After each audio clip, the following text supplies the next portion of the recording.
Preste atenção. O Guilherme Derrite, ex-secretário da Segurança Pública de São Paulo, reinseriu no texto alterado pelo Senado o termo organização criminosa ultraviolenta e a criação do tipo penal de domínio social estruturado. A pena base para crimes que podem chegar a 40 anos, outro ponto de divergência das duas casas, também esteve no relatório do deputado que foi aprovado.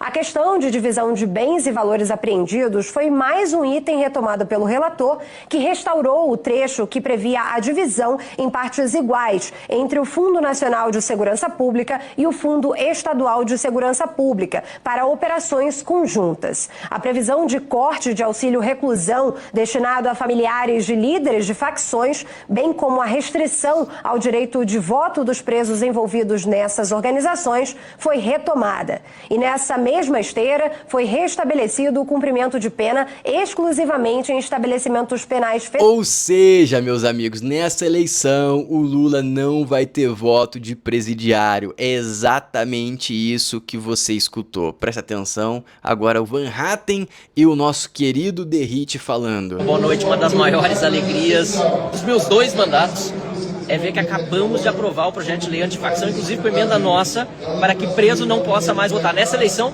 preso não vota mais. E além disso, Derrite, que é o relator aqui do projeto, olha, parabéns pelo teu trabalho aqui na Secretaria de Segurança de São Paulo também, onde fez um excelente combate à criminalidade. Bandido não tem peso no projeto aqui, não. Primeiro agradecer a liderança do Marcel Van Hatten, Partido Novo. A gente está falando de uma ordem de voto relevante, tá? Relevante principalmente em alguns estados. Relevante. 70%, se eu não estou enganado, votavam no Lula dos presídios. 70%. Você tirou mais ou menos, meu cálculo de cabeça, de 400 a 600 mil votos do Lula. Enaltecer o destaque apresentado pelo Partido Novo, que restringe o direito dos presos provisórios do Brasil ao voto. É inadmissível que um país aceite que quem está à margem da lei, quem cometeu crime, quem está encarcerado, possa decidir o futuro da nação mediante o voto. E a gente sabe quem foi que teve a maioria dos votos dentro dos presídios, Exatamente. né? Então, obrigado pelo apoio, pela liderança. A proposta, nós retomamos o texto original da Câmara porque as punições são muito mais severas. Lembrando que o pena de facção foi enviado pelo governo federal. Meus amigos, o Lula está sendo engolido de todos os lados. Isso aqui não é irrelevante, isso aqui mostra que ele vai cair. Por quê? Esse PL de antifacção gera capital político mais para a direita, então prejudica mais o Lula e de forma visceral tira voto do Lula. Isso está no livro Manual do Ditador. Amigos, esse livro é muito bom realmente, eu acho que é o livro que eu mais estou indicando para vocês, vale a pena. E em paralelo a isso, ainda tem essa cagada monumental do Lula.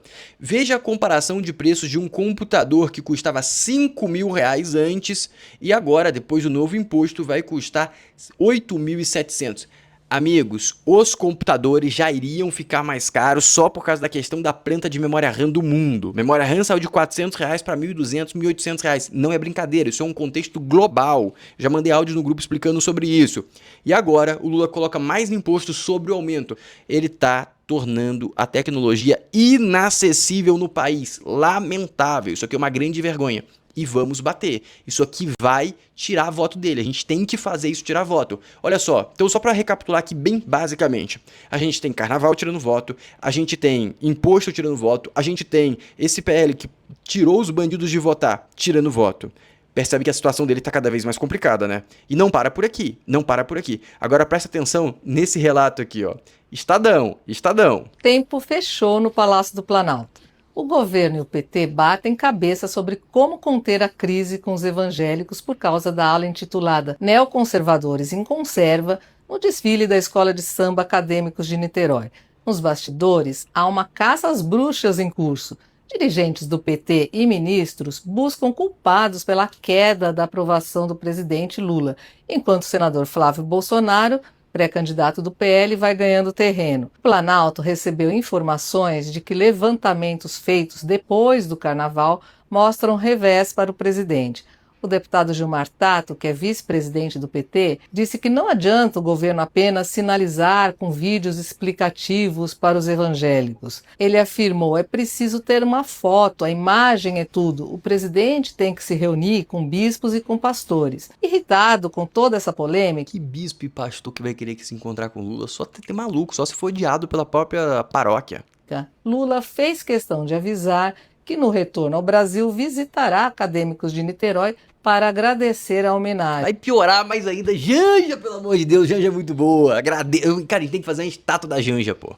Ele disse que não pode ser fiscal de alegorias das escolas. A partir daí, a polêmica só aumentou. Amigos, se ele chegar no Brasil e for lá visitar, só prova que ele não vai subir na urna, tá? Interlocutores do presidente disseram que a culpa pela queda na aprovação do presidente não pode ser debitada na conta da escola de samba. Janja, pô. Há um sentimento nas fileiras do PT de que o governo continua errando na comunicação e encontrou no desfile um bode expiatório para esconder os problemas que levaram a esse cenário. Por esse diagnóstico, o principal vilão do presidente é a falta de ações mais consistentes para enfrentar os problemas na segurança pública, por exemplo. Além disso, para esses aliados do presidente, os bolsonaristas ocuparam as redes sociais com mais competência do que o Planalto.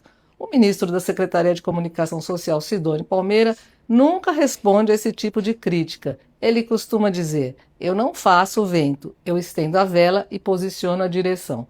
Até agora, como se vê, o Planalto e o PT divergem sobre... Só tá tendo vento pra direita. O homem tá apanhando de todos os lados, meus amigos. Quando eu falo que ele vai perder e vai ser preso, tem gente que fala, é extremamente otimista. Eu já falei várias coisas no passado que estão acontecendo exatamente agora.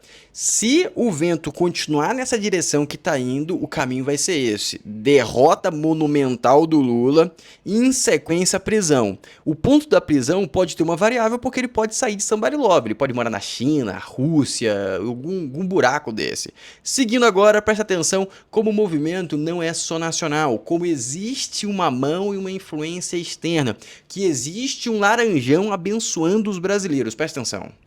O Supremo Tribunal Federal do Brasil, o STF, está envolvido em um enorme escândalo, é o que diz a revista The Economist, em referência ao escândalo do Banco Master, que começa a ganhar uma forte repercussão internacional.